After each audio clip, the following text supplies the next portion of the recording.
Yan, magandang umaga po sa ating lahat.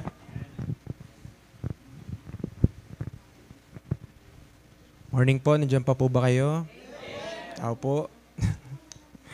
Okay. Tayo po ay mag-aaral muli ng salita ng Diyos ngayong umaga. And salamat po sa Panginoon sa pag-iingat din po sa amin sa biyahe po namin. At babiyahe po ulit kami mamaya. Yan. Okay. Bago po tayo magsimula, ay gusto ko po muna punta tayo ng 1 Thessalonians 5 just to want to share lang something in 1 Thessalonians chapter 5. Ano po? 1 Thessalonians 5. Yan. Yung ano ba 'yan? Yung memory verse ng mga bata kanina, and I just want to highlight yung conjunction ba to? Preposition? Okay. Preposition.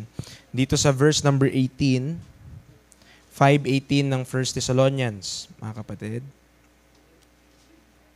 Yan. Okay? So, ang sabi po dito sa talata, in everything, give thanks, for this is the will of God in Christ Jesus concerning you. Pag namali ka dito ng basa, mali ka rin ng pangunawa, no? Notice the word that is used is not the word for, but the word in. Okay. Preacher, ano pinagkaiba po kapag ang ginamit po na salita ay for at hindi po in? So pag sinabing for everything give thanks, abay lahat na nangyari sa buhay mo, pasalamatan mo. Halimbawa, naputulan ka na kamay, pasalamatan mo yan. No? Nabaong ka sa utang, pasalamatan mo yan. Di ba? So, kapag ang ginamit po ay for, ibig sabihin kahit anong dadating sa iyong buhay, ay papasalamatan mo kahit nagawa mo pang mali yun. Ay, salamat sa Panginoon, nagkasala ako. Kalooban ng Diyos. Di ba? Sablay po, di ba? No? Ang ginamit po ng Bible ay in, hindi po for. Bakit po?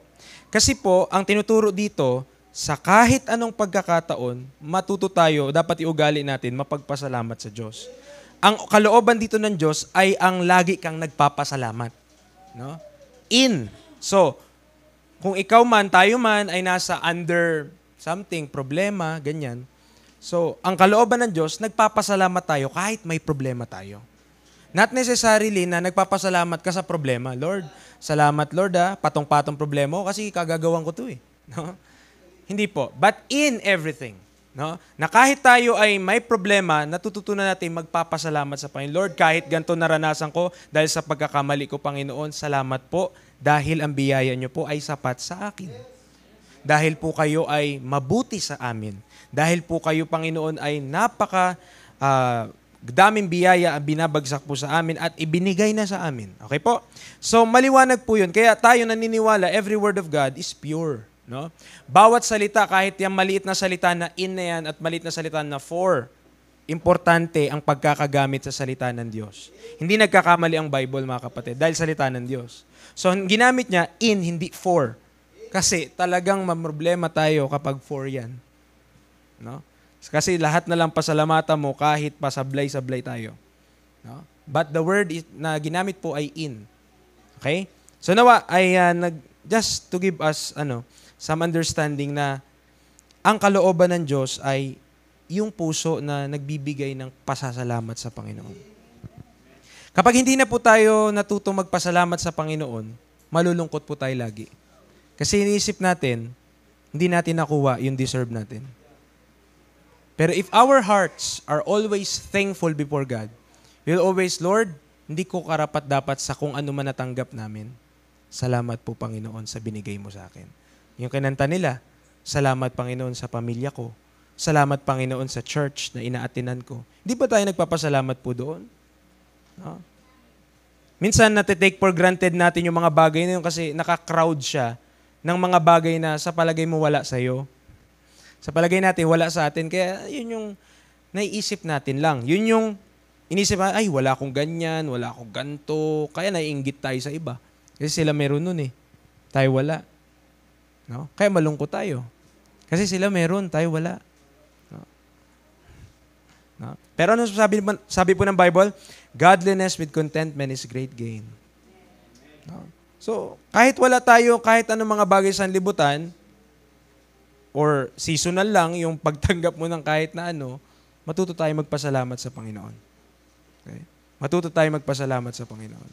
Dahil, ang lahat ng mga bagay na meron po tayo, unang-una sa Diyos. At magpapatuloy lang naman yung pag-aaral natin last week. Ano? Okay po? So, it will still be God's ownership and our stewardship. God's ownership and our stewardship. Kinalaman yata ito sa pagdadrive ko. Teka, ownership.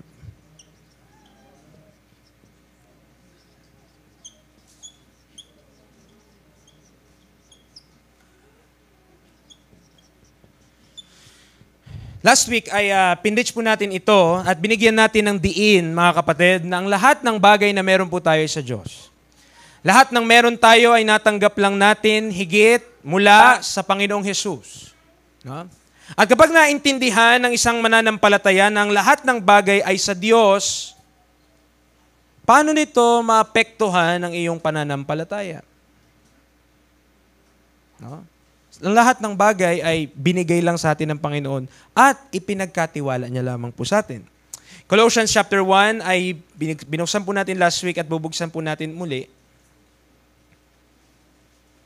Dati ang inisip ko, ayoko mag-ulit ng mga message. No? Kasi parang ulit na naman. No? Pero hindi po eh. Kasi hindi naman ako kuha lagi ng isang bagsakan. Some things are kailangan uulitin just to sink in. Pero hindi nangangulugan, same words or same approach. Maring ibang atake naman pagdating dito sa bagay na to.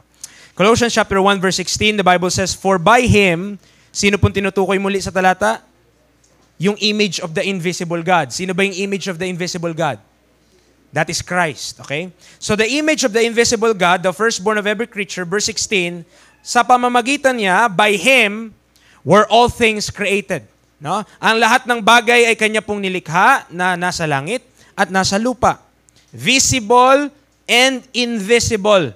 Whether they be thrones or dominions or principalities or powers, all things were created by Him and for Him.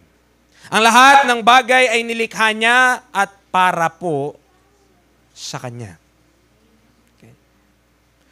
Kapag ang nilikha ng Diyos ay hindi nagpagamit po sa Kanya, magkakaroon ng problema yung creature na yun.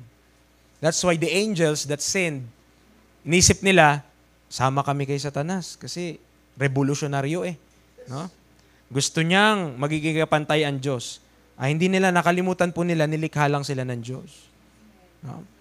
At yung problema po na yun, ay magkakaroon ng problema yung creature kasi he is claiming equality with the Creator. And most of the time, tayo po, we are doing that. No? We are not Lucifer, we are not Satan. But we're claiming equality with our Savior. And we're telling Him, Panginoon, mas alam ko po ito sa inyo. Pakiayos nyo na lang po pag problema na. Pero kapag magdidesisyon ako, Panginoon, sarili ko lang. No? Ang aking konsultahin. So, delikado po yun. Sapagkat tayo po ay nilikha, lahat tayo ay nilikha ng Diyos at para tayo sa Kanya. Naintindihan po ba natin na tayo ay para sa Panginoon? At ang kalooban ng Diyos ay dapat doon po tayo, yun po yung ating desire na magagawa, ay yung kalooban po ng Panginoon. No? Mga kapatid, we should have high regard to God's Word. Ibig sabihin, magkaroon tayo ng mataas na respeto pagdating sa salita ng Diyos. Kahit po ako na isang preacher, I have high regard to the Word of God. That I am not above the Word of God. I am under the Word of God.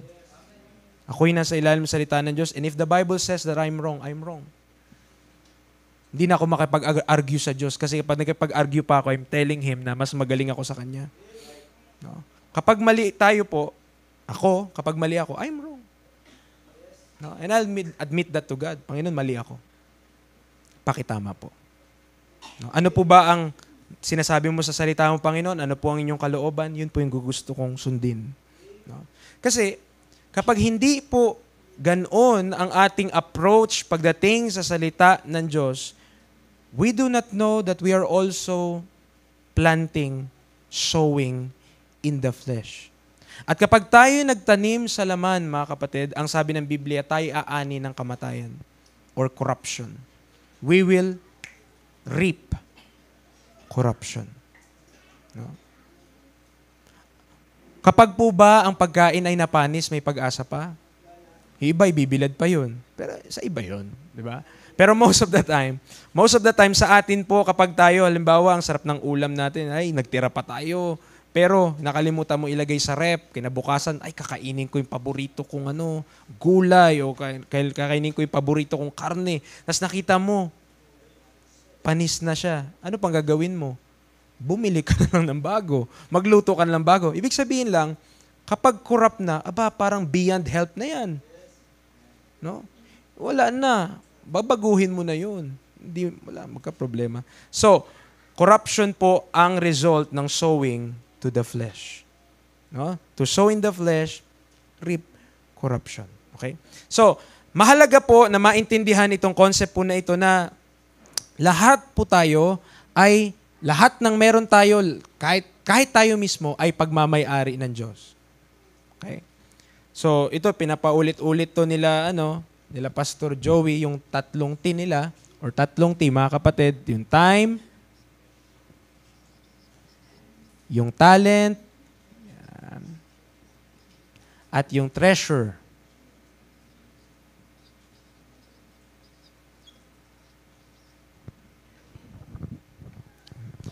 Ang lahat po ng yan, yung time, talent, and treasure, sa Diyos lang din po naman yan.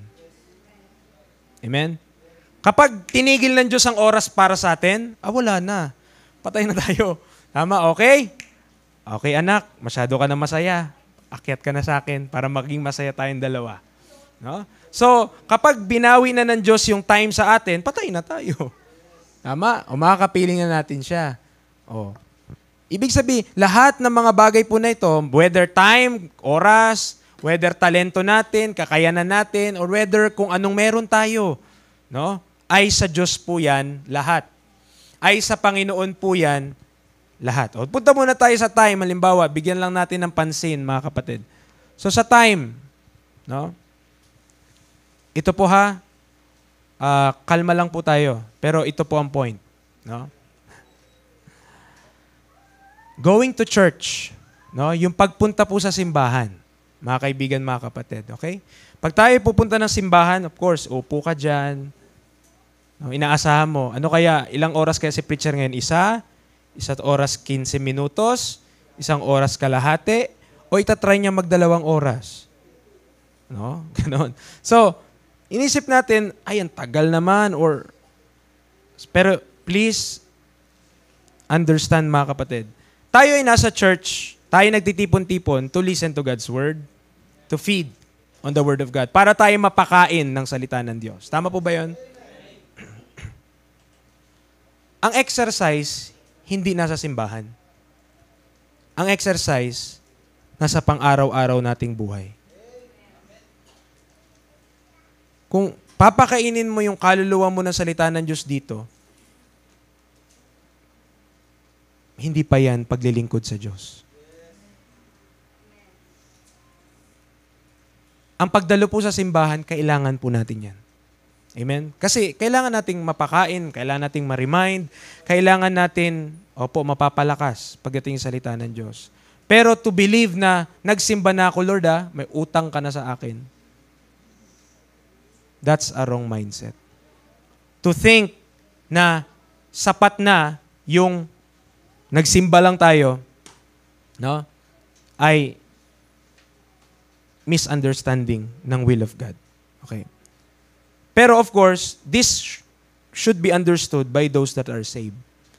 Yung mga ligtas na, yun maintindihan nyo po yan. Pero if you're still a natural man, you will not understand why you need to give your body as a living sacrifice. Hindi mo maintindihan bakit parang sobra naman yun.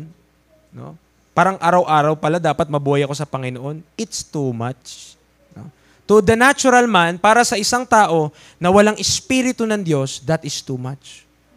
But to a person na merong banal na spirito, ang sabi ng Panginoong Yesus, man shall not live by bread alone, but by every word that proceeded out of the mouth of God. Alam ng tao na may Espiritu ng Diyos na ang salita ng Diyos ay kanyang pagkain. At kung siya ay naniniwala na yan ay kanyang pagkain, then araw-araw niya gusto kakain. Sapagkat kapag hindi, magugutom ang kanyang espiritu. Magugutom ang kanyang spiritual life, mga kapatid. To the spiritual, he knows the need for those food. Pero to the carnal, he will never need it. Okay na ako sa buhay ko. Ganto na ako Umabot na ako sa ganto, babaguhin ko pa. No? Umabot na ako sa point na ito, magkakaroon pa ba ako ng pagbabago? Ay, hindi na ako atras. No? Pero, please understand that all things were created by Him. Lahat ng bagay ay nilikha ng Diyos at para po sa Kanya. Yung oras po natin para sa Kanya. Yung oras po natin ay para sa Kanya kahit po yung pagtatrabaho ay para po sa Diyos yun. Dahil siya po nagbibigay ng lakas sa atin. Siya po yung nagbibigay ng oras sa atin.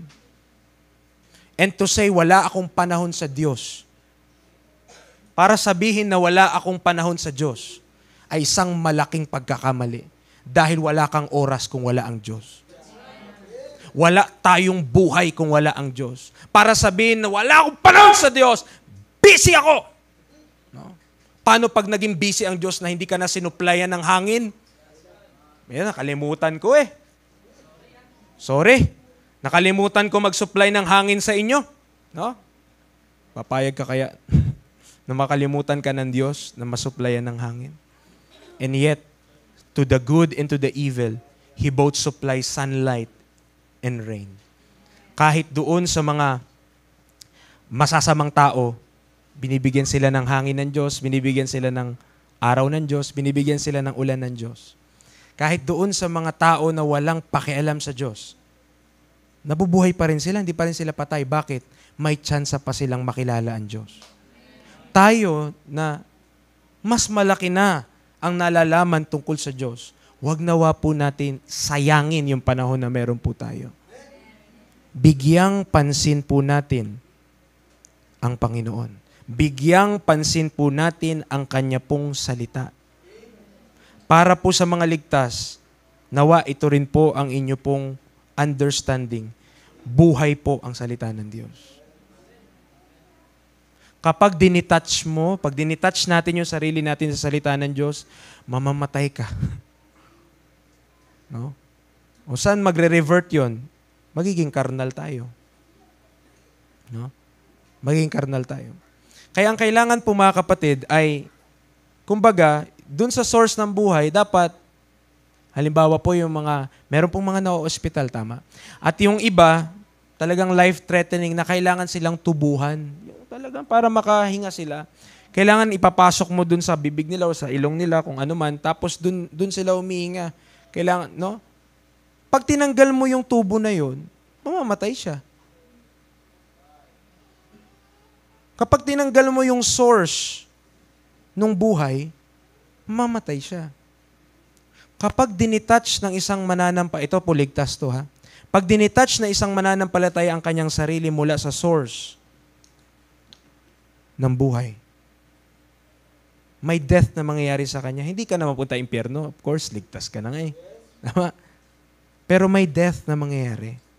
At yung death na ito, mga kapatid, mahirap yan maranasan.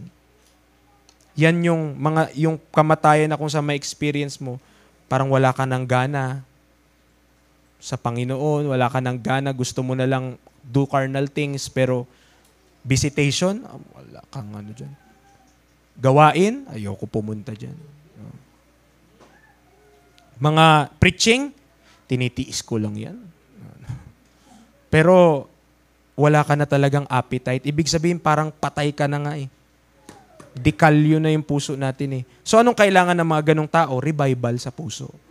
Anong revival? At anong makakapag-revive? Ay, walang iba kundi po yung may buhay din. Salita pa rin ng Diyos. Kaya ang kailangan para ang tao na patay na siya, no? kailangan niya ang salita ng Diyos. Kasi ang salita ng Diyos ang magiging source ng buhay ng tao po na ito para ang tao na ito na wala ng pakiramdam ay magkakaroon ulit ng pakiramdam pagdating sa mga bagay ng Diyos. No? Meron pa po ba tayong nararamdaman pagdating sa salita ng Diyos? Nasasaktan pa po ba tayo kapag nakakapakinig tayo ng salita ng Diyos at natatouch yung ating mga maling ginagawa? Buhay pa po tayo kasi may pakiramdam ka pa. Pero kapag di ka na natatamaan, no? Yung kapag pumapasok na lang sa tenga mo pero lumalabas din sa kabila. Mga kapatid, delikado ka na. Baka coma na yan, kapatid. Baka yung pakiramdam natin, pagdating sa salita ng Diyos, wala na. Yung kahit anong i-preach sa atin, hindi na tumatalab sa atin ang salita ng Diyos. Kahit anong encouragement sa atin ay hindi na tumatalab sapagkat may problema. At alam niyo po kung anong cause ng death. It's always sin. There's sin in one's life. At ano po ang sin? Basic definition. Pagsuway sa kung anong gusto ng Diyos. That is sin. Pag sinuway mo kanong kagustuhan ng Diyos, kasalanan yun. Kapag ang kasalanan, pinatira mo sa bahay nyo, magti-take over yan. No? Hindi po yan, sige, papatirahin muna kita, dito ka lang sa sala. Hindi. Ang kasalanan, pag pinatira mo sa'yo, kahit nasa saan ka, sasamahan ka niya. At papatayin niya kung anong spirituality ang meron tayo, mga kapatid. So, ito, realization lang. Kapatid, time or kaibigan, time belongs to God. Time belongs to God. Kita nyo ito, meron akong pie chart. No? Hatiin natin sa 3. Each and every one of us has 24 hours a day. Sino po sa inyo may sobrang 1 oras? Nakakainggit po kayo. No?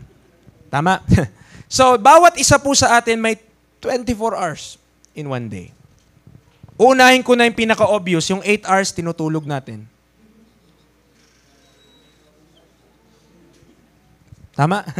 Yung 8 oras, tinutulog natin yon. O sa mga adult, yung iba, 6 hours lang daw tulog nila. Di maganda. Diba? Di mas marami tayong oras pala. No?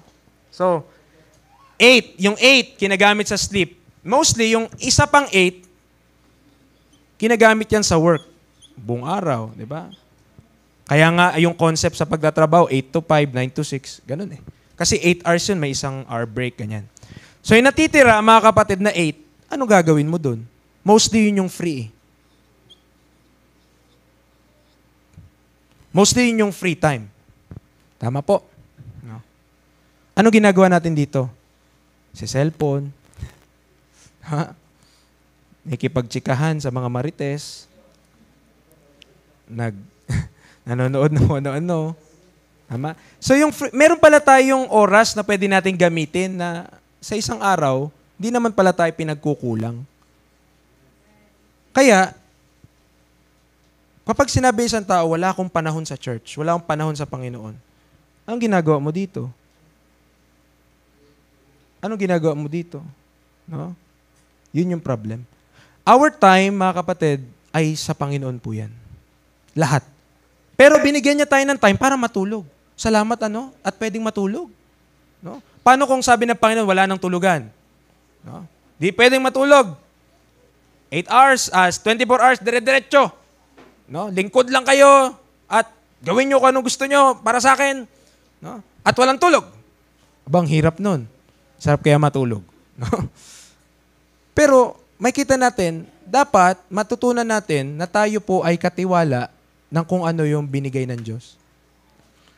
So yung meron tayong oras, mga kaibigan, mga kapatid, intindihin natin, sa Diyos po yan. Sa Diyos po yan. Huwag nyo na lang po isigaw, pero ilang taon na po tayo. Mga kapatid, we don't have much left. We don't have much left. Kahit yung mga young people, you don't have much time left. Kala nyo, Mabubuhay pa ako hanggang 60. Sino nagsabi, tutok ka na sa cellphone simula bata ka eh? Diba? Radiation yan, sinasalo mo na eh. Simula bata ka. Baka hanggang 40 ka lang. Lo, kinabahan sila. 40 lang ako. Diba? But the point is, we don't have much time left here on this earth. Sa mga ligtas, ipagamit po natin sa Panginoon. Hindi po tayo pinagbabawalan ng Diyos matulog. Hindi po tayo pinagbabawalan ng Diyos magtrabaho. Pero, yung oras na meron tayo, baka dapat dinededicate natin sa more valuable things. Kagaya ng pagbabasa ng Bible, pag-aaral ng salita ng Diyos, pakikipag-fellowship sa mga mananampalataya. Amen? Ay, preacher, sayang ang oras dun eh. Sayang ang oras, makikipag-usap ka lang sa mga, magbabasa ka ng Bible. Preacher, sayang yun eh. Sabi ko nga po sa spiritual, pagkain niya ito. Nasasayangan po ba kayo pag kumakain kayo? Tayo nagtatrabaho 8 hours, halimbawa, 8 hours tayo nagtatrabaho. Kapag kumakain tayo, minsan 1 oras. Nasasayangan ka ba sa oras na yon habang kumakain ka ng napakasarap mong pagkain na paborito mo? Di ba kahit 1 oras ka kumakain, wow, sarap. ASMR. Di ba? Kapag kumakain tayo, kahit 1 oras yung tinatagal nun, sobra nga yun eh. Pero ang point, hindi ka nasasayangan kasi alam mo, kailangan ng katawan mo yun para mabuhay. Kapag tayo ay nag-aaral ng salita ng Diyos, huwag kang nasasayangan sa oras kasi kailangan mo yun para mabuhay. Pero pag tinignan natin ang pag-aaral ng salita ng Diyos na kasayangan, mga kapatid, talagang gano'n isipin mo, sayang lang oras dyan. Diba? Dapat iba na lang ginawa ko, kumita pa ako ng malaki. Dapat nag-ano na lang ako, trabaho na lang ako ngayong araw, meron pa akong kinita. No? Ang tanong para ka lang ba doon nabubuhay? Sabi nga ng Nescafe, para kanino ka bumabangon? Di po ba? Para kanino ka bumabangon? Baka bumabangon na lang tayo para sa trabaho, mga kapatid. Baka bumabangon na lang tayo para lang sa pamilya natin. Tama naman yun. Pero dapat mas higit doon. Dapat para sa Panginoon, mga kapatid. Binigay ng Panginoon ang kanyang anak para sa atin. Namatay doon siya sa krus para sa atin. Hindi niya hiningi yung opinion mo. Palagay mo, okay lang yung gagawin ko? Hindi niya hiningi yung opinion natin. Kasi alam niya yung pangangailangan natin. Ginawa niya, kahit tayo yung mga kaaway niya pa, namatay na siya sa krus. Sabi ng Romans 5:8, di ba? While we were yet sinners, makasalanan pa tayo. Christ died for us. Hindi niya hiningi yung hindi kanya tinanong, ano bang gusto mo? Mamamatay ba ako sa krus o wag na lang? Hindi kanya tinanong eh. Bakit po? Kasi alam ng Diyos beforehand yung needs natin.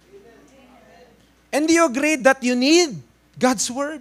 Na kailangan natin ng salita ng Diyos. Don't neglect. Huwag natin pong huwag nating isipin na kasayangan ang pakikinig ng salita ng Diyos kasi makakatulong sa atin. Baka kaya ang dami nating problema at di natin masolusyonan kasi nga hindi ka nag-i-inquire sa nagsosolve ng problem. Baka kaya ang daming patong-patong na problema na di masolusyonan sa buhay mo ay dahil hindi ka nagbabasa na nandito ang sagot. Ibinigay na ng Diyos ang sagot. Ayaw mo lang nung sagot kasi masakit eh. Ayaw lang natin nung sagot kasi ma-rebuke tayo. Ayaw lang natin yung sagot kasi maitama tayo. Ayaw lang natin yung sagot kasi hindi fitting sa kagustuhan po natin. Nandiyan pa po ba kayo? So time pa lang tayo, no? Time.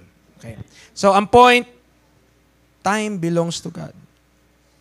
Time belong. Lahat yan, yung 24 hours. Kaya hindi rin pwede. Lagi tayo tulog, 10 oras, no? Ang tawag dyan is, may tawag dyan sa Bible na sobra ng tulog. No? At mag-ingat-ingat din tayo. Tulog natin, mga 2 a.m., ha? Mga ganyang tulog, no? Kasi mga tulog na ganyan, ang gising na yan, 2 p.m., eh. 12 hours yun. Bakit nagiging 12 hours preacher? Pagod na pagod ka. Hanggang 2:00 ng madaling araw. Abay, gigising ka na. Pre, pag 10:00, 8 hours na yun. 10:00. Pero para sa'yo, hindi pa yun maaga. Wala pa, hindi pa to. Tutulog mo pa siya hanggang 2:00 ng hapon. Anong nagawa mo sa buong araw? Siyempre, pagising mo 2:00, hanap ka ng pagkain. Hanggang 3:00 yun, naghahanap ka pa. Saan ba yung pagkain eh? Saan ba to? So hanggang 3:00, naghanap ka, nakakain ka na. Aba, hindi ka muna gagawa. Ganyan ka muna. Ganon ka muna. Another 1 hour na naman yun. 4:00 na po yun. 4:00 na tayo nun, ha? O 4:00 ngayon, medyo sabi mo, may nagagawa na ba ako ngayong araw? Walis-walis konti. O ano ginagawa mo? Walis po kasi kailangan productive. Wow! 4:00 na yun. Diba? Ang pagwawalis, alam ko mga 8:00 ng umaga, 7:00, 4:00 na yun. Diba? So wala nang nagawa mga kapatid. Siyempre, naisip niya, ay, 5 na. Tapos na magtrabaho. 5 na eh. Lasing ko na. So 5:00, nood na siya nun. Nood na siya doon ng Netflix. Nood na siya doon ng K-drama. Hanggang 2:00 ulit. Diba? Hanggang 2:00 ulit. 2:00 nakaisip, ay, kailangan ko pala matulog. Gising ulit 2:00. Mga kapatid. No? Anong nagagawa natin sa buhay? Tapos sasabihin natin, wala akong panahon sa Diyos. Talagang wala kang panahon. Pagod ka na! Wala ka ng panahon talaga. Bakit? Wala na. Nagsasayang ka ng oras eh. Nagsasayang tayo ng wala ka na talagang panahong matitira kasi ubus na ang lakas mo. No? Pero nangyayari ba yun? Ay, tanungin natin sarili natin kung nangyayari yun. No? Kaya tuloy. Lahat na, sabi ng mga matatanda, lahat na ng pagpapala, nasalo na ng iba, tulog ka pa. No? So, ang point lang, ang dami nang pwedeng nagawa, pero hindi po nagagawa kasi tulog. No? Tulog. So, kailangan tayo po ay steward. So, yun yung term na ginagamit natin, steward. No? Ang steward ay hindi sa iyo. Pinagagamit lang sa iyo. Pinapahiram lang sa iyo. So, kailangan mong gamitin ng maayos para sa benefit no nagpahiram sa iyo o nagpagamit sa iyo. No? So, kung tayo ay steward, mga kapatid, ng mga bagay na ito, kailangan matutunan natin na ang lahat ng mga bagay na ito sa Diyos, kailangan budgeting ko ng maayos.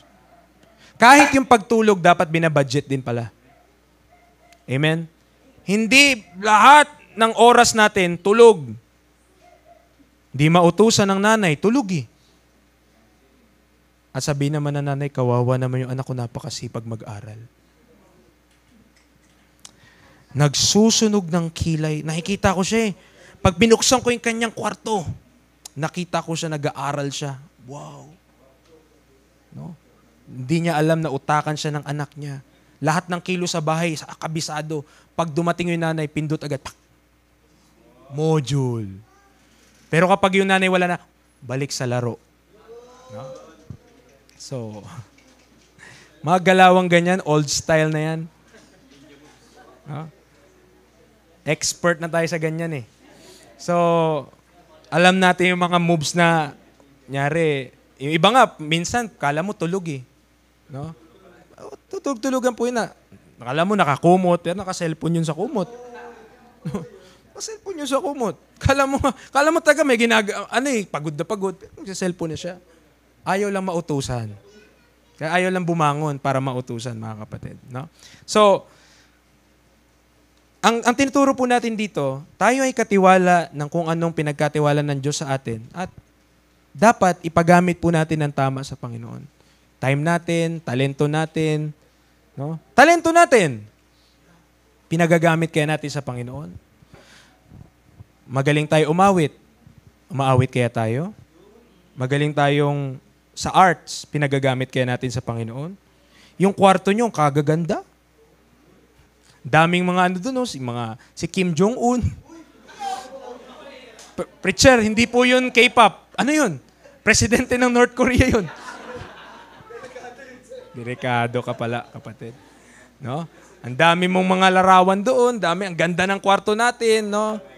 Pero pwede nating gamitin po para sa Panginoon. Pwede nating ipapagamit, ulitin ko kahit ito marindi ka na lang. Iba-iba po tayo ng pinagkaloob ng Diyos sa atin. At nagpapasalamat ako doon. Paano kung pare-parehas tayo? Nakakatamad yun. Pare-parehas tayong boses?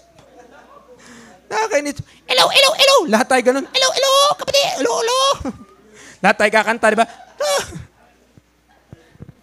Salamat na lang iba-iba, mga kapatid. Salamat po sa Panginoon. At dapat makita natin na bawat isang membro mayroong gamit at pwedeng gagamitin ng Panginoon. Hindi mo pwedeng sabihin na, ay, hindi kasi ako talentado eh. Maring sa isang bagay, hindi ka talentado. Pero sa ibang bagay, pwede ka. Baka may gift ka sa leadership. Hindi ka marunong magkarpentero, hindi ka marunong magpintura, pero kaya mo magmando.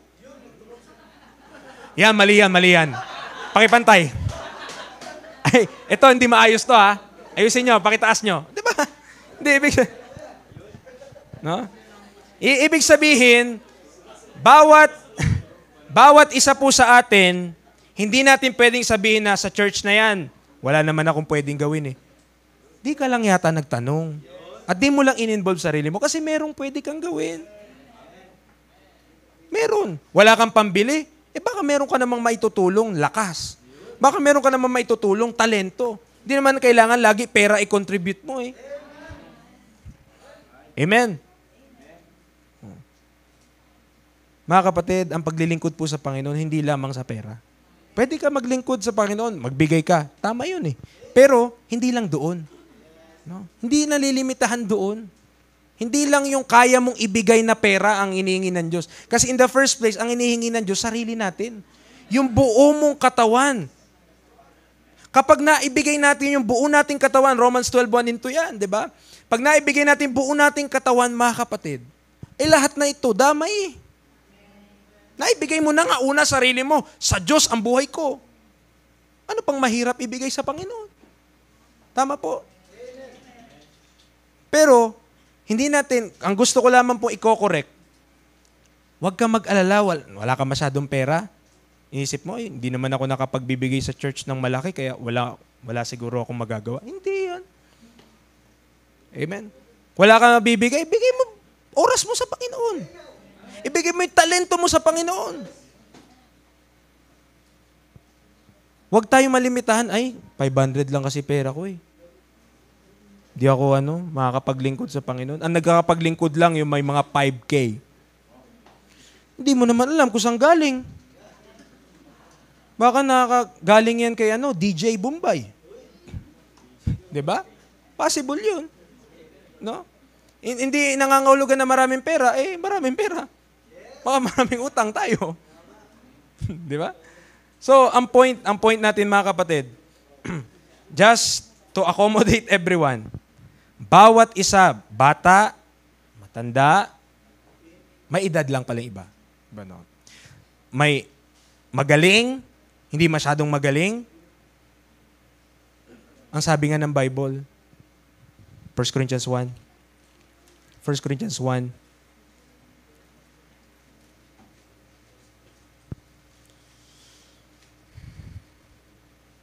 (26).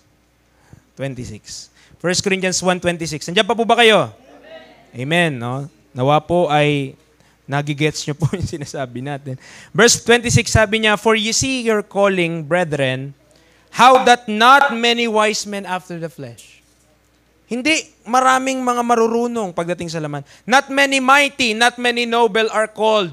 Sabi niya, verse 27, "But God hath chosen the foolish things of the world to confound the wise, and God hath chosen the weak things of the world to confound the things which are mighty." Ay, hindi ako magaling preacher eh. Hindi ako pwede dyan. Aba, hindi naman hinihingi ng Diyos kung magaling ka eh. Unang-una siya nagbibigay ng talento at kagalingan at karunungan. So kung si Moses nga naalala ko dito eh. Lord, di ako magaling magsalita. I'm not eloquent. Tinanong siya ng Panginoon, sino ba nagbibigay ng kakayanan sa tao magsalita? Diba? Ang Diyos. So, ang punto natin mga kapatid, hindi tayo pwedeng mag-excuse sa Panginoon, di ako pwedeng gamitin ng Panginoon, o di ako makakapag-involve sa church kasi yung talento ko, wala eh. Pang mundo lang, hindi pang Panginoon. No? Hindi po mga kapatid. kung ano po yung kakayanan po natin, gagamitin niya ng Panginoon. Ang kailangan ng Panginoon po ay willingness.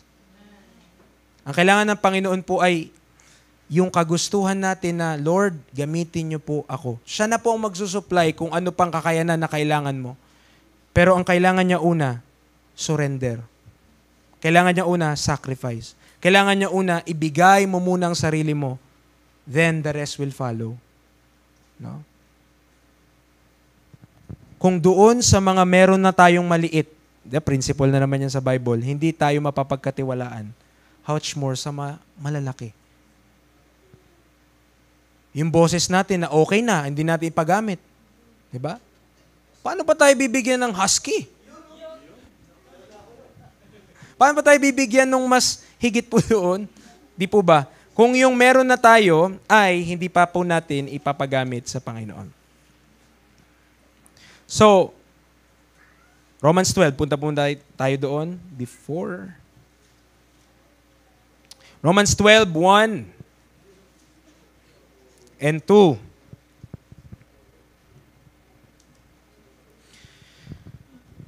I beseech. Hindi niya ginamit na I'm forcing you or I'm putting you under a yoke. Hindi po. Hindi tayo pinipilit ng Panginoon. Kundi, nagmamakaawa nga si Pablo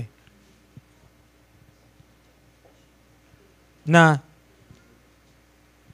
ano pang gagawin natin sa buhay na ito kundi mabuhay para sa Panginoon? Kung naibigay na nga ni Kristo yung kanyang anak, ano pang ipagkakait niya sa atin? I beseech, sabi niya, verse 1, I beseech you therefore, brethren, by the mercies of God, that ye present your bodies a living sacrifice. Ang kausap po, ligtas. Bakit? Brethren Kung hindi po kayo ligtas, wag po kayong kabahan. Hindi po kayo kasama sa talata. Okay? Kung hindi ka paligtas, hindi ikaw ang kausap. Pero kung ligtas ka, ikaw ang kausap. Okay? Kung ligtas ka ikaw ang kausap. Sabi niya, kapatid, sabi niya, I beseech you therefore, brethren, sa mga awa ng Diyos, na i-presentan nyo ang inyong katawan bilang haing buhay, banal, katanggap-tanggap sa Diyos, na inyong reasonableng paglilingkod. Reasonable service. Para makapaglingkod po tayo ng tama sa Diyos, ang una, sacrifice. Una, living sacrifice muna. Acknowledgement na hindi sa atin tong mga to. Binigay lang sa atin ng Diyos. Pinagkatiwala lang sa atin ng Diyos. Hindi natin pag-aari at wag nating angkinin. No? Sa Diyos po lahat lang din galing. At kailangan maging mabuting katiwala po tayo ng mga bagay na yan. Ang pagpe-present ng katawan bilang haing buhay, sabi niya, holy, acceptable unto God. Acceptable unto God, which is your outstanding service. Hindi po. Reasonable lang. Bakit? Kasi po si Kristo na ibigay niya na yung kanyang sarili. Kaya mo bang pantayan yung sacrifice ni Kristo? Kaya ba nating pantayan yung ginawa ni Kristo? Of course, sasagot doon, hindi. Tama po. Hindi natin kayang pantayan kung ano yung ginawa ni Kristo para sa atin. Kaya kung ibibigay natin ang lahat natin, reasonable service lang siya. Tama lang siya. No? Yan ang tama na ibibigay sa Panginoon. So pag binigay mo kalahati lang, tama ba yun? Reasonable ba yun? Hindi. That's not a reasonable service. It needs to be a living sacrifice. Holy. So paano magiging holy yan? Kailangan sumusunod ka sa Bible. No? Kailangan kung nakikinig tayo sa salita ng Diyos. Verse 2. And be not conformed to this world. Be not conformed to this world. Ito po tanong. Isinulat ba yung talata para sa mga young people lang? Or para sa lahat ng mga brethren? No? It is written to every saint, every brethren. Therefore, mga kapatid, hindi ito para lang sa young people. Na ang concept natin ng paglilingkod sa Diyos, full-time. Okay? Pag sinabi nating full-time kasi, yun yung iwanan mo yung pag-aaral mo, iwanan mo yung pagtatrabaho mo, mag-worker ka sa church. Tama? Yun yung full-time concept eh.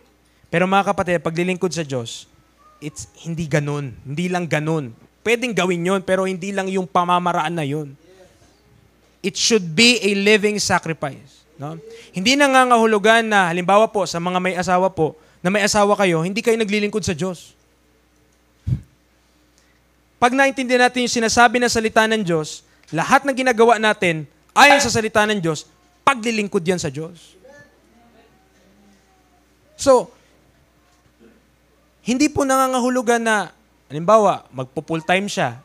Lagi siya, ang ginagawa niya lang sa buhay niya, visitation siya, mag-akay siya ng kaluluwa, mag-share siya, ganyan, at mag-preach siya paglinggo. At halimbawa ang isa, nagkatrabaho siya, sa pag-free time niya, garal siya, at mag-share siya ng gospel. Hindi nangangahulugan, mas matapat yung isa sa isa. Nakuha niyo po? Ang punto po natin na gusto po nating ibibigay po sa ating lahat, ang paglilingkod po sa Panginoon ay hindi po eksklusibo para lamang sa mga iilang tao. Ang paglilingkod po sa Diyos ay para sa lahat ng mga ligtas. Kung inaamin mo na ikaw ay ligtas, inaanyayahan ka ng Diyos na maglingkod ka sa Kanya. Buo nating buhay. Preacher, hindi ko kaya makapag full-time. Exactly. Exactly, kapatid. No? Kaya nga ganyan yung pagkakabalangkas eh. Tama? May tulog, may trabaho. Pero ang pagtatrabaho, paglilingkod din yan sa Diyos. Kung naiintindihan natin ang ginagawa natin. Kasi pinibigay mo yung time mo para mag-earn ka ng pera, tama? Then stewardship of that strength and stewardship of that money na meron tayo, saan ko gagamitin ito? Ano pang gagawin ko dito sa pera na to? Na ang nagbigay ng lakas sa akin ang Diyos. Nagbigay sa akin ng oras ang Diyos. Nagbigay sa akin ng kakayanan para ganito ang magaging sahod ko ang Diyos. Anong gagawin ko dito? Sasayangin ko lang ba? No? Lagi lang ba ako mag-milk tea? Lagi lang ba ako magsa-soft drinks? Soft drinks. No? Lagi lang ba akong magsasayang ng pera or... No? Nakita po natin? Nagtatrabaho ka, binibigay mo yung oras mo doon. So, merong return yun. Exchange yun eh. Exchange. So, in exchange of your effort and skill and time na pinagkakaloob mo doon sa company or sa kung anong pinagtatrabaho natin, in exchange yun, mapapalitan siya ng pera. This money, you must realize, kung wala ang Diyos na nagbigay sa akin ng lahat ng kung anong meron ako, wala ito. What you should do with that money is to be good steward unto the Lord. Maging mabuting katiwala sa kung ano po yung meron po tayo, mga kapatid. No? Not necessarily, including, pero hindi nangangahulugan, ibigay mo lahat sa offering basket. Kailangan kumain ng pamilya nyo. Amen. Baka kailangan ng pamilya nyo ng bubong. Baka kailangan ng pamilya nyo sa pag-aaral baon. Nakuha nyo po? Pero stewardship siya. No? Baka hindi ko naman kailangan ng iPhone na sobrang mahal. Baka hindi ko naman kailangan ng laptop na sobrang mahal. Baka hindi ko naman kailangan ng sapatos na sobrang mahal. Baka okay na yung UK. Baka okay na yung second hand. Diba? Ibig sabihin, good stewardship kung ano yung meron tayo. Nakuha po natin? No? So, uulitin ko po ha, kasi iba parang, wag tayong magiging I desire and I pray na pagpupunta po tayo sa church, maririnig yung salita ng Diyos. So wag kayong, pera na naman pinag-usapan. Ito ang pag-usapan, steward ka lang dyan eh. No? So, may part, so of course, if you understand, yung pagbibigay mga kapatid, di ka mahirapan dyan. Hindi tayo mahirapan sa pagbibigay pag naiintindihan mo. At kapag naiintindihan mo rin na hindi nangangahulugan na hindi ko binigay dito, ay hindi ko pinaglingkod sa Diyos, talagang maganda yung mangyayari pag naintindihan natin yan. Kahit yung pambibili mo ng cellphone, pag inisip mo, ang cellphone na to para sa Diyos to, abay, paglilingkod yan sa Diyos kapag nagamit mo ng tama yan. Pero kung ang isip natin, ay tanggal ko na yung para sa Diyos, lahat na to para sa akin. Mali. Mali. Bakit? Kasi iniisip natin, ang natira sa atin, ang kinaltas mo sa Diyos, ang di mo naintindihan, lahat sa Diyos. Tama po? Lahat pala sa Kanya. So whether ipapangkain natin, sa Diyos din siya. Paano yun, preacher? Ikakain na nga namin sa Diyos pa. Yes. Sa Diyos yun eh. Pinapakain mo yung sarili mo para makapagtrabaho ka ulit. No? Para magamit mo ulit yung lakas mo para sa Panginoon. No? Pag naintindihan to, ang sarap lang. Ang saya lang. No? Kasi kahit po yung mga ginagawa po para sa mga anak, para po sa Panginoon yun. Pag ginawa ng tama. O kayo sasabihin ng anak mo, anak, maglingkod tayo sa Panginoon. Ano pong ibig sabihin nyo, mami? Ano pong ibig sabihin nyo, daddy? Hindi na tayo bibili ng damit para sa inyo. Tigil na ang damit, ha? Tigil na ang lahat. Simula ngayon, itlog lang ang kakainin natin. Diba? Sabihin na, ganito po bang maglingkod sa Panginoon, Daddy? Pwede bang omelette? Hindi po tayo gusto ng Diyos na maging mga monghe na nakatira sa bundok. Pero tayo ay ini-encourage na mamuhay ng simple. Mga kapatid. No? Hindi tayo parang mga unggoy na nakatira nakasalambitin. No? Hindi po gano'n. May mga cellphone tayo, gamitin natin ang tama. Huwag tayo mag-Netflix maghapon. Huwag tayo mag-YouTube maghapon. Sa mga namimirata, huwag tayo nagbibili-bili maghapon. No? So, alam nyo na po ngayon, namimirata ako eh. So, ang point natin mga kapatid, intindihin natin, sa Diyos po yan lahat. Whether bibili ka ng kahit na anong pangangailangan nyo, isipin mo, para sa Panginoong kutugin. Kaya nga sabi, whether you eat. Sabi nga, di ba, sa may talata yan?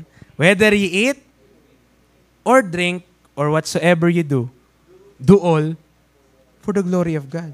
So kahit yung mga bagay na kasimple lang, kain ka na nga lang, inom ka na nga lang, pwede pala gawin yan para sa kalwalatian ng Diyos.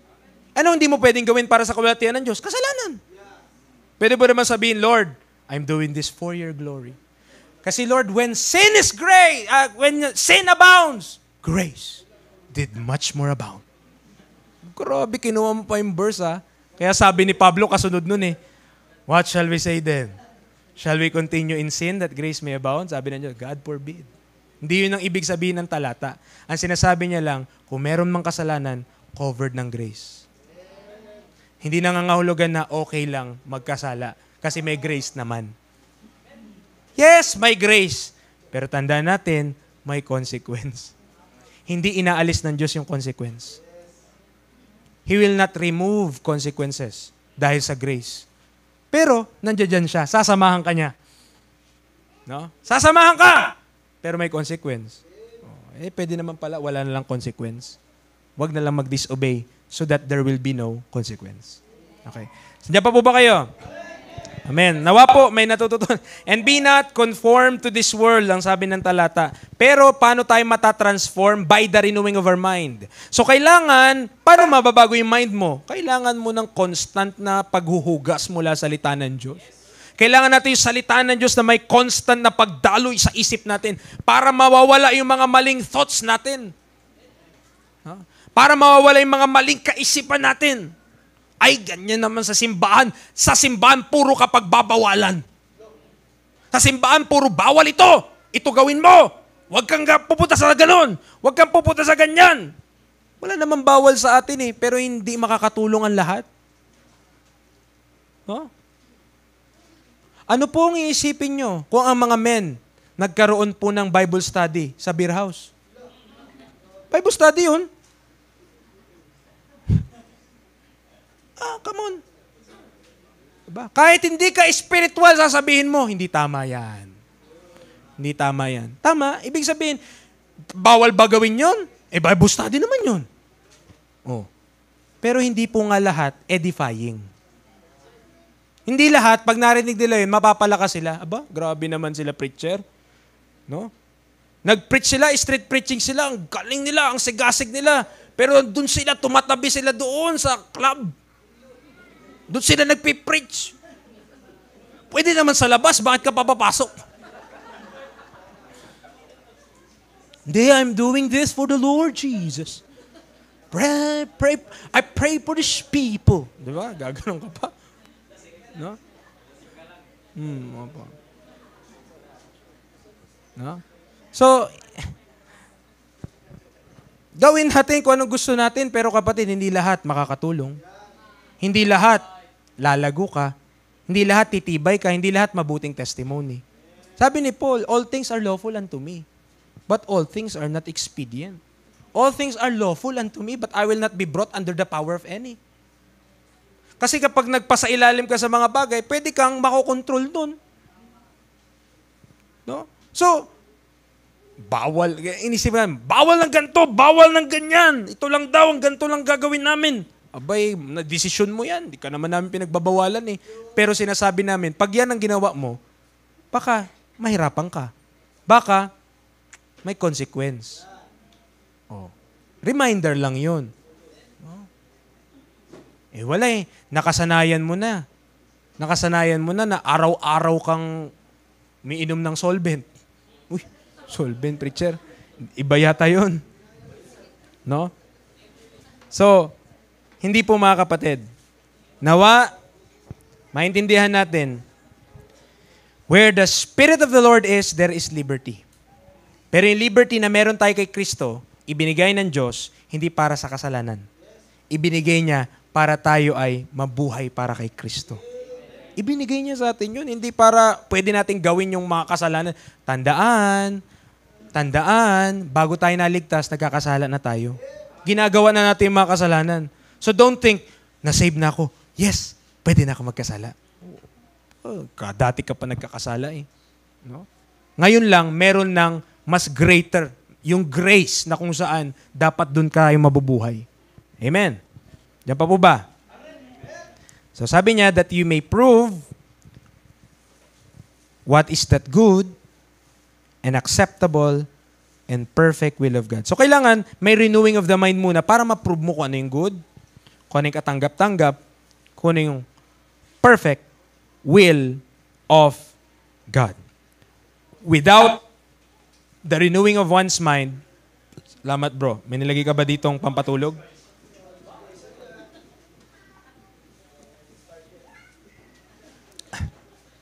So, the renewing of the mind ay kailangan before mapoprove natin what is that good and acceptable and perfect will of God. So, kailangan po yun mga kapatid. At hindi mangyari yun kung hindi tayo mag-aaral ng salita ng Diyos, hindi tayo magbabasa ng salita ng Diyos, hindi tayo may kinig sa salita ng Diyos. Ang motibo natin kung ba't natin ibinibigay ang ating oras, ating mga kayamanan, ating mga talento, ay simply para maging katanggap-tanggap sa Diyos. Hindi natin masayang ating buhay. Magbigay ng kalwalatian sa Diyos na Kanya pong deserve. Deserve niya yun eh. Amen? Deserve niya na magbigyan siya ng glory. 2 Corinthians 1. 2 Corinthians 1:12. 2 Corinthians 1 verse 12.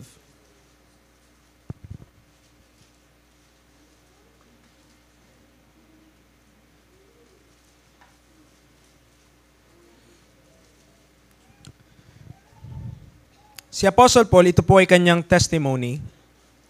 At ang sabi niya dito sa talatang ito, for our rejoicing is this.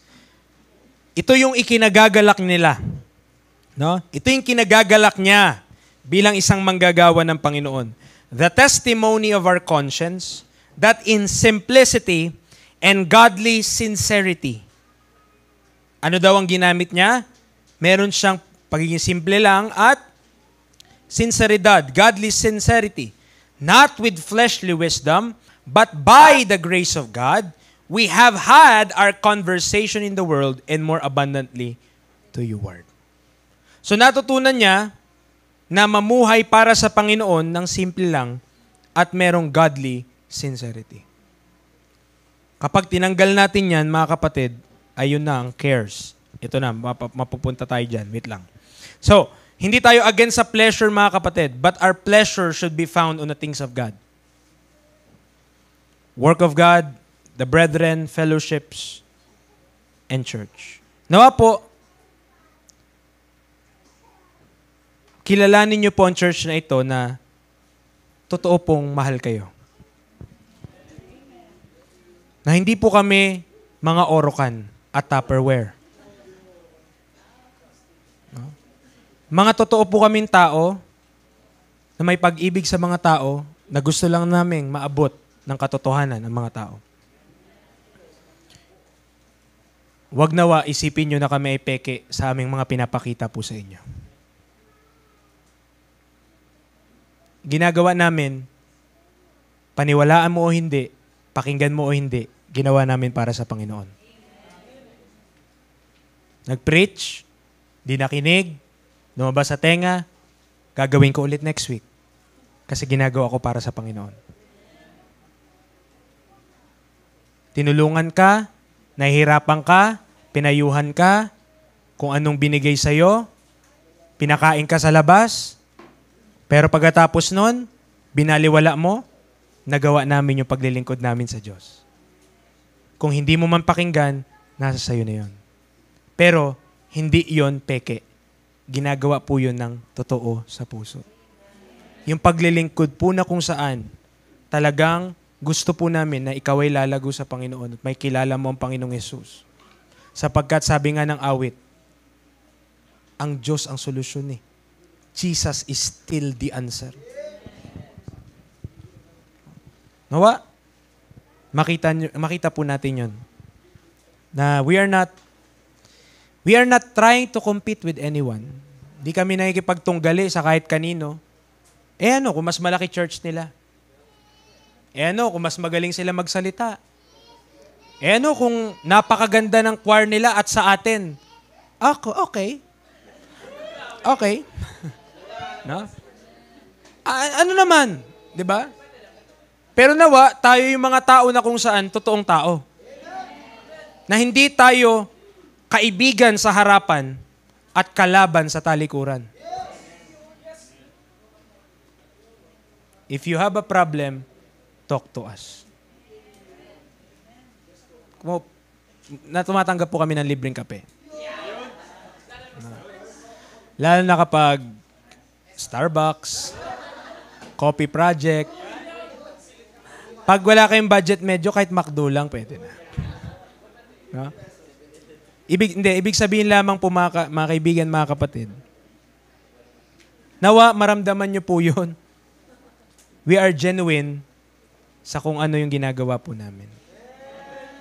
No? Wala nga kami ibang desire eh. Makilala lang natin si Kristo mas lalo at makapaglingkod tayo ng tama sa Panginoon. Kasi sa ending, tayo din magkakasama sa eternity. Magsawa ka na lang sa mukha ko talaga. At ikaw, magsawa na lang ako sa mukha mo. Makakasama kita for all eternity. Tapos sa lupa, hindi kita kayang tiisin. Tapos yung kapatid mo sa pananampalataya, hindi mo pa rin mapatawad ngayon. Kasama mo yan panghabang buhay. Baka kala mo.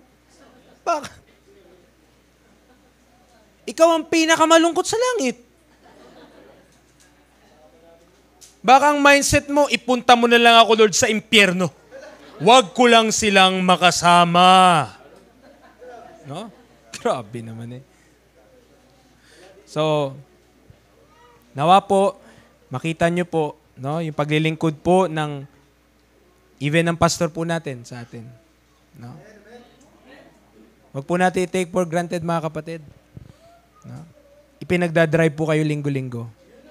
Pero hindi po kayo nakarinig ng kahit na ano. Tapos kapag naiwan kayo, bakit naiwan ako? Bakit?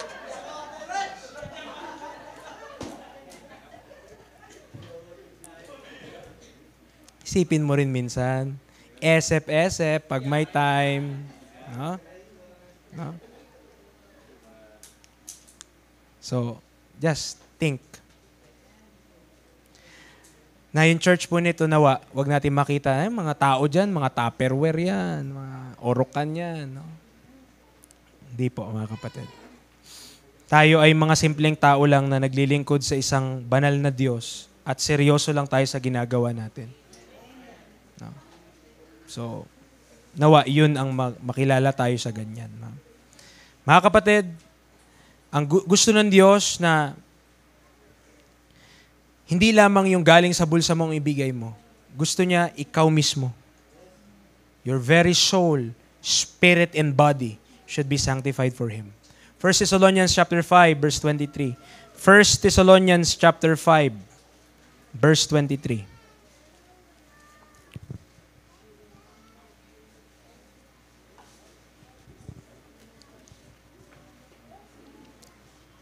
Three parts of men. No, may tatlong parte. Ano po yan? And the very God of peace sanctify you wholly. Holy. Buo eh. And I pray God your whole spirit and soul and body be preserved blameless unto the coming of our Lord Jesus Christ. He wants your soul. He wants your body. He wants your spirit. He wants you whole. Gusto ng Panginoon, buo tayo. Gusto ng Panginoon, lahat-lahat tayo. Gusto ng Panginoon, ikaw mismo. Amen. Gusto niya tayo. No? Preacher, kahit wala kami dyan, nandyan yung puso namin. No? Yung mga ganong statement, nandyan yung puso namin, preacher. No? Abay, ang hirap naman umaten ng puso lang. At ang hirap naman din, nandito tayo nakaupo, pero ang puso naman natin, malayo. So sa langit, maraming mga siguro, wag na lang. No? So, gusto ng Panginoon, whole. Yung composition of man, di ba? Ito, the whole man. Gusto ng Panginoon, the soul, the body, and the spirit. Gusto ng Panginoon lahat, ibigay natin sa Kanya, isanctify natin para sa Kanya. Buo mong katawan, buo mong kaluluwa, buo mong espiritu, gusto ng Panginoon, buo, ibigay sa Kanya. No? Buo nating ipagkatiwala sa Kanya. Yan ang gusto ng Panginoon. Ang gagawin ng sanlibutan na to, nanakawan tayo ng ligaya. Tatanggalan tayo ng ganun kasi nanakawin niya oras natin eh. Nanakawin niya lahat yan. Instead na ibigay natin yung buhay natin para mapalakas ang iba, yung church natin, yung mapalaki na maayos, yung mga bata, na-distract tayo by so much cares and pursuit of fame, riches, and happiness. May kanta nga eh, mga kapatid, happiness is the Lord. Happiness is the Lord. Kaya po, huwag kayong magulat, no? Minsan kumakanta, tapos si Kurt, sisigaw na lang dyan, parang baliw, no? O tatakbo, huwag kayong, hayaan nyo lang siya. Masaya siya eh. Iyon yung expression niya ng pagmamahal niya sa Panginoon. Eh kung ang expression mo lang ng pagmamahal mo sa Panginoon, Amen. Amen. Hindi ka namin hinahatulan, kahit ganun ka lang kalakas mag-Amen. No? Okay lang yun. Eh yun pa lang yung kaya mong ibigay. Amen. Ganun ka pa lang eh. Aanhin, di ba? Naririnig yun ng Diyos. Marahil kami, hindi namin marinig, pero naririnig ng Diyos. Amen? So, kung merong makita ka, grabe naman yun. Sobra naman yan. Tataas pa ng kamay. Ano yan? Pentecostal. Diba? Buti nga sila eh. Alam natin, wala nga sila sa truth, pero yung kanilang worship sa Panginoon, ganun. Ikaw na nasa truth, ang worship mo sa Panginoon, to God be the glory, great things He hath done. Ganun. Diba? Hindi, totoo. Parang wala tayong invest natin, di natin binibigay. Yung mga wala nga sa truth, grabe na lang yun. Nanginginig pa nga eh. Bumubula pa nga yung bibig eh. Hindi ko naman sinasabi na kailangan bumula yung bibig natin dito. Ang punto natin, tayo nag-claim na tayo nasa katotohanan, wag natin ipakita na parang hindi tayo seryoso sa ginagawa natin. Dapat tayo pa yung mas maging seryoso sa ginagawa natin, knowing na tayo nasa katotohanan. Yung awit natin, dapat talagang totoo sa puso natin. No? Yung, the fight is on! The trumpet sound! Naisip mo na yun. Galit na galit ka. No? Matthew chapter 13. Punta po tayo dyan. Matthew chapter 13.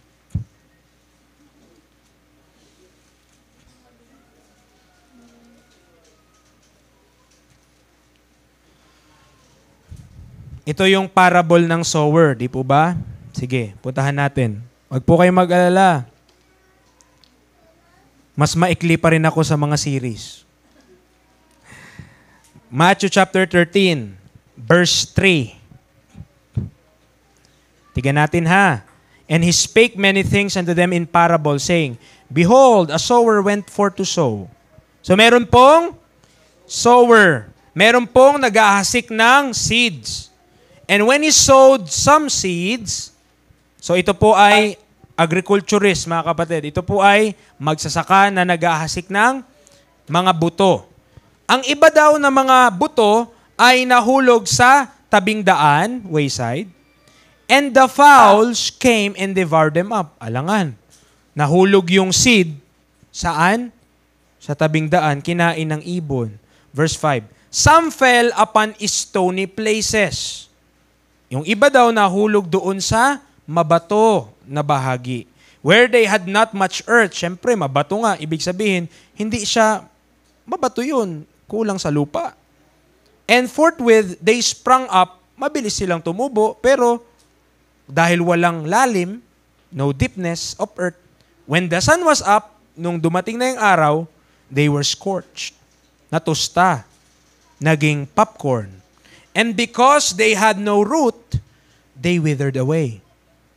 So, mabilis. Tumubo agad, pero nawala agad. Yung isa, nahulog saan? Sa tabindaan, kinain ng ibon. Yung isa, tumubo sa mabato, tapos uminit, nawala agad. Verse 8. But 7. And some fell among thorns. So, dun sa mga makahiya, dun sa may pumunta doon. And the thorns sprung up and choked them. So, syempre, kahit may lupa yon, napunta siya doon sa may mga tusok-tusok. So, nung tumubo yung halaman, napigilan yung paglago. Natusok-tusok siya. Verse 8, But other fell into good ground and brought forth fruit, some 100-fold, some 60-fold, some 30-fold. What ears to hear, let him hear. Interpretation niya, salamat sa Panginoon, ibinigay niya rin sa kanyang salita. Verse 18, ito yung interpretation. Hear ye therefore the parable of the sower. When anyone heareth the word of the kingdom, so, practically, and this is the word of the kingdom, and understandeth it not, then cometh the wicked one, and catcheth away that which was sown in his heart. This is he which receives seed by the wayside. So, in-interpret siya na yung nakatanggap daw ng salita ay, yun pala, yung seed ay salita ng Diyos. Tapos, yung mga lugar na kung saan pinagbabagsakan puso. So, sabi niya, yung isa, napunta doon sa wayside. No? At, pag inano mo yun, interpret mo, parang sasabihin, halimbawa, narinig yung salita ng Diyos, pero kinuha agad ng kaaway. Wala eh. Parang nag-bounce lang eh. Narinig niya, pero wala. Ayaw niya pakinggan. So, kinuha agad. Verse 20. May cross-reference po ito, ha? May cross-reference. Pupuntahan po natin mamaya yan. Mark 4. Dito muna tayo. But he that received the seed into stony places, the same is he that heareth the word, and anon, with joy receive it. Ito naman po yung sobrang init. No? Yung natanggap niya yung salita ng Diyos, ang init-init niya. No? Init-init niya. Yet hath he not root in himself. Wala pang lalim, wala pang ugat, but dureth for a while. Kaso, dumating yung tribulation na, yung sa talata, sun siya, di ba? The sun was up. Dumating yung tribulation, dumating yung persecution. Dahil sa salita, by and by, he is offended. So may ganun bang mananampalataya? Ito, spiritual application na. May ganun bang mananampalataya? Nung una, ang init-init. Lahat. Lahat. Tinapakinggan lahat. Pero dahil nga walang root, walang ugat, dumating ang tribulation, ang persecution, inaway ng mga kamag-anak. Sinabi ng kapitbahay, sobra na yung ginagawa nyo. No? Ang ingay-ingay nyo kumanta. Ano ba kinakanta nyo? Dati okay pa yung My Way nyong kinakanta. Ngayon, iba na. Ayaw na namin yan. No? So, anong nangyari? Na-offend sila. Di na sila nakapagpatuloy. Verse 22. He also that received seed among the thorns is he that heareth the word. Ang problema, the care of this world and the deceitfulness of riches choke the word and he become met unfruitful. So ito namang isa, tinanggap yung seed, tinanggap yung salita ng Diyos. Ang problema mo, yung thorns, yung cares of this life, yung mga kung ano-ano ang ginagawa dito sa buhay, yun yung pumigil para maging mabunga yung salita ng Diyos sa isang tao. Verse 23, but he that received seed into the good ground is he that heareth the word and understandeth it, which also beareth fruit and bringeth forth some 100-fold, some 60, some 30. Kaya po mga kapatid, gusto rin natin, pag nakinig tayo ng salita ng Diyos, may understanding. Kasi pag naintindihan mo yan, kaya mo rin niyang i-explain sa iba. Kaya mo rin niyang sabihin sa iba. Hindi ka kailangan diktahan sa kung anong pinaniniwalaan mo dahil naiintindihan mo. At dahil naiintindihan mo, kaya mong ituro ngayon. Mark 4. Mark 4. Punta tayo dyan.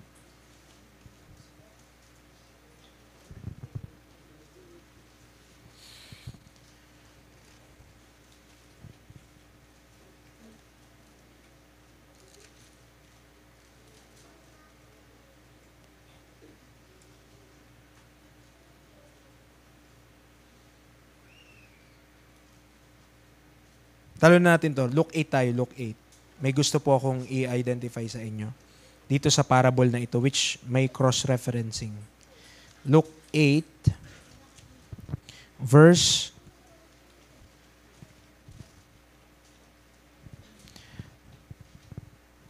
ang parable nagsimula po sa verse 5, okay? Yung parable of the sower. Pero ang gusto ko po ipapabasa na sa atin, yung interpretation na, verse 11. Now, the parable is this. Nandiyan po kayo? Okay. The seed is the word of God. Ang linaw, no? Oh, seed.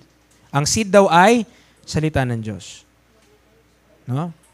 Those by the wayside are they that hear, then cometh the devil and taketh away the word out of their hearts, lest they should believe and be saved. Okay. Pwede pala yun. Dumating yung salita ng Diyos, tapos, agoy, kinuha agad ng dyablo. They on the rock are they which, when they hear, receive the word with joy, and these have no root, which for a while believe, and in time of temptation fall away. And that which fell among thorns are they which, when they have heard, go forth, and are choked with cares and riches and pleasures of this life, and bring no fruit to perfection. But that on the good ground are they which in an honest and good heart, having heard the word, keep it, and bring forth fruit with patience. Di ko alam kung meron po kayong imaginary thought, pero natanong nyo ba, bakit itong nagtatanim na ito, kung magtatanim ka, bakit mo ilalagay sa tabing daan? Kung nagtatanim ka, bakit mo ito punta sa mabato? Kung nagtatanim ka, bakit mo ipupunta sa dawagan at maraming mga tusok-tusok? Bakit ka? Di puro dun ka lang sa good ground maglagay? Maring tanong mo yan. Or ngayon mo lang na-realize, o ano? Pero pinakita sa atin that the seed is the word of God. Tama? Alam mo, gusto ipaintindi rin sa atin dito mga kapatid. Hindi mo kasi mapipili yung tao na makikinig ng salita ng Diyos. Ay, gusto lang namin mga good ground lang ang makikinig. Hindi po eh. Meron talagang, pag nag-preach ka ng salita ng Diyos, magbabounce lang. Kukunin lang ng jablo agad. Meron talagang magpipreach ka, excited! Galing niya na! Let's go for Jesus Christ! Next week, wala na siya. Meron naman, nakinig, nag-aral. Wow, gusto niya na matuto. Kaso po, di na po ako makasama. O bakit ka naman di makasama? Busy po eh. The cares of this world choke the word that it become unfruitful. But there are those na nahasikan good ground, mabuting lupa, mabuting puso, mga kapatid, na nung natanggap pa salita ng Diyos, tumubo. Intindihin natin. Kahit alam ng Diyos na yung pupuntahan ng seed o yung kanyang salita ay wayside, pumunta pa rin yung seed doon. Kahit alam ng Diyos na yung pupuntahan ay mabato, pumunta pa rin yung salita ng Diyos doon. Kahit alam ng Diyos na ang pupuntahan ay dawagan, pumunta pa rin doon ang salita ng Diyos. No. Mga kapatid, ang Diyos gusto niya bawat isang tao makakilala sa Kanya. Kahit sino pa yan. E ano kung kinuha nung ibon yung seed? Diba? Ano kung kinuha ng ibon yung seed? Bakit ba kumakain ng seed ng mga ibon? Ginagamit nila yun, kinakain nila yun eh. Tapos natatai po nila yun. At pag natain nila yun, sa mga maayos na lupa, ay magiging puno yun. Nung kumakain sila ng mga buto, tama? Or sabihin, kumakain sila ng mga prutas eh, yung mga ibon. Tapos, pag na-digest nila yun, syempre, yung seeds, hindi naman nila yun madadigest. So, ilalabas nila yun. At yun ang dahilan kung bakit kahit napakalalayong lugar, merong mga puno. Kulat ka, wala namang nagtatanim nun doon, pero merong ganun. Kasi may ibon na nagdala. No? Minsan, nagagamit pa ng Diyos ang ibon. Kahit ang desire ng ibon na yon ay kainin yung seed. Anong punto? No? Minsan may mga galit din sa atin eh. Sa pinaniniwalaan natin. Pero sila pa yung nagagamit ng Panginoon, kapatid. Sasabihin ba naman, alam mo yung mga tao doon? Pinaniniwala yan sa bilib lang daw, maliligtas. Naging evangelist pa siya. Naging evangelist pa siya dahil naidala niya yung salita ng Diyos sa hindi naman makikinig sa atin. Yung mga tao doon, maniwala ka lang daw kay Kristo na siyang namatay para sa ating mga kasalanan at sapat na yun, maliligtas daw, sabi naman na nakikinig, ganun ba talaga yung paniniwala nila? Buti pa doon, magtas na agad Naging ibon pa. Ang sama ng application, no? Pero posible na kung saan ang pangit ng gusto ng mangyari ng ibon, akunin natin yan. No? Pero ang nangyari pa, napaganda pa. Yan ang kapangyarihan ng salita ng Diyos, mga kapatid. Kahit kontrahin mong salita ng Diyos, ang salita ng Diyos buhay. At kaya niyang kikilos kahit papabagsakin mo yon. No? Kaya meron pong testimony. Ito di naman ito true on all occasion. Nagbibigay sila ng trucks sa US. Bigay sila ng trucks. Tapos, yung nabigyan, tinapon. Mabibilis po yung sasakyan doon, di ba? Tinapon. Tapos, merong binagsakan na may bumagsak doon sa ng babae ba? Habang nagdadrive siya, bumagsak, trucks. Ipagkabasa niya, convict siya. So, ang point lang, even yung effort na parang sayang, pwede pa rin gamitin ng Diyos. So tayo, mag-preach tayo, mag-share tayo ng gospel, hindi tanggapin, okay lang, tuloy lang tayo. No? Baka kasi, kumontra yung tao na yan sa atin. Kontra siya sa sinasabi natin. Sasabi niya dun sa mga magulang niya, sinira mo Abayan, may mga tao palang ganun yung paniniwala. Anong paniniwala nila? Yung ano daw, si Kristo daw tagapagligtas at yun, hindi ka na daw kailangan sumunod sa mga kautusan para ma-save. May ganun pala. Sabi nung nanay, anak, sino yan? Mga yan. No? At gagamitin po, pwede palang gagamitin din ng Panginoon. No? So, the Word of God, kahit sino po, gusto ng salita ng Diyos na aabutin. Gusto ng Panginoon na aabutin. No? Huwag natin ipagkait ang salita ng Diyos sa kahit po kanino. No?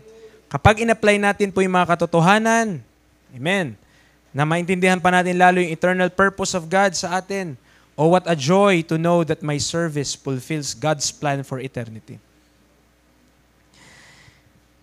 Nawa, magbigay tayo ng more time sa Word of God para mas maintindihan natin yung will of God. Now, we are so blessed na marami na sa ating binigay the things that are freely given to us of God. Napakarami na tayong blessing pala, hindi lang natin nare-realize. Kasi we are so busy with the cares of this world in a deceitfulness of riches, and it choke the word that it becometh fruitful. No? Sa mga young people natin, please, you have time. Huwag natin ubusin sa mga kung anong-ano lang. No? Tama na yung mga tutorial nyo na pinapanood na ilang beses yun ang pinapanood dyan. No? Yan na yung muka natin. Accept na lang natin ang truth. Accept the truth. Diba? Kapag hindi natin tinanggap yung katotohanan, pangabang buhay ka nang bubuhay sa kasinungalingan yan. No? So, tanggapin na sa mga men, okay lang yung mukha natin na yan. No? Wag mo nang lagyan ng buhangin yung mukha mo. So, okay na yan. So, siguro, hanggang doon lang po tayo sa umaga pong ito. Pero I pray na may nakuha po tayo ngayong umaga. At nakita natin, God owns everything. At privilege tayo na i-enjoy yung mga bagay na inalaw niya tayong makuha sa mundong ito. May preaching po ako niyan before, no? Don't be blinded by God's blessings. Huwag tayong mabulag sa mga biyaya ng Diyos. Kasi yung biyaya pa ng Diyos minsan, or yung mga bagay pa na tinatamasa natin minsan, yung pa yung makapagbulag sa atin mula sa mismong Panginoon. Na imbis na lagi tayo, dapat magpapasalamat tayo sa Panginoon at mabubuhay tayo para sa Panginoon, nag-focus na tayo sa mga meron tayo na binigay lang din naman sa atin ng Panginoon. So, I pray na naging pagpapala po sa atin. Tayo po yung nalangin, Lord, salamat sa umaga pong ito. I don't know how you talk and speak to the hearts of men this morning.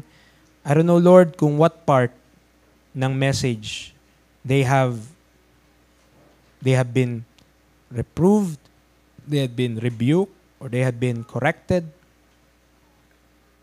Lord, paunawan niyo po sa bawat isa na pwede niyo po kaming gamitin. Meron po kaming pwedeng gawin. Ang kailangan lang willingness, kagustuhan, realization na gusto namin magpagamit po sa inyo. Lord, help also these people to realize that this church is a genuine church. Na hindi po kami mga peking tao with a fake smile and a fake hug and a fake shake hands. But we are real people who really loves people to know our Savior. Salamat po, Panginoon, sa pagkakataon na ito. Ikaw po, Panginoon, nawa ang nabigyan po ng kalwalhatian ngayong umaga sa pangalan ng tanging Panginoong Hesus. Amen at amen.